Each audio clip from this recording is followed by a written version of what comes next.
অবশেষে মার্কিন যুক্তরাষ্ট্রের হাতেই থাকলো টিকটকের ভার।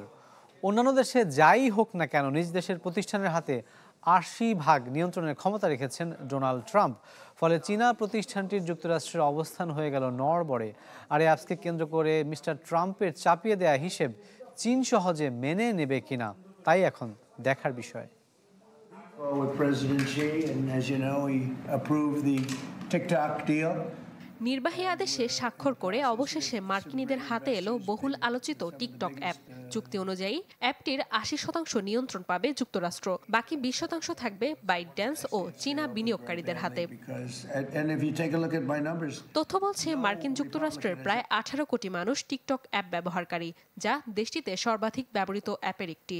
আর তাই তরুণ ভোটারদের কাছে পৌঁছাতে নির্বাচনের আগে স্বয়ং ট্রাম্প যোগ দেন এই প্ল্যাটফর্মে। কিন্তু গেল বছর কংগ্রেসের এক আইন পাশের পর মার্কিন নিষেধাজ্ঞার মুখে পড়ে চীনা প্রতিষ্ঠানটি। আমি বুঝি নির্মাণের শিল্প, সালাম স্টিল বোঝে durability. Salem steel, most durable steel. White house জানায় ৭ সদস্যের নতুন বোর্ডের মাধ্যমে নিয়ন্ত্রিত হবে টিকটক, যেখানে ৬ জনই মার্কিনী। সাইবার সুরক্ষা ও জাতীয় নিরাপত্তার মতো বিষয়গুলো নিয়ন্ত্রিত হবে তাদের মাধ্যমে।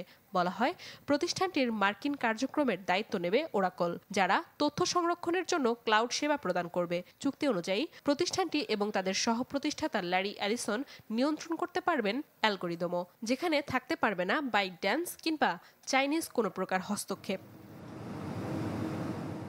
নতুন চুক্তির আওতায় অন্যান্য বিনিয়োগকারীদের মধ্যে রয়েছে private equity farm silver lake, media Mughal Rupert Murdoch এবং ডেলের সিইও মাইকেল ডেল। মার্কিন মালিকানায় আসার পর টিকটকের দাম হতে পারে $14 বিলিয়ন। নাদিয়া ইসলাম তুলি, চ্যানেল 24।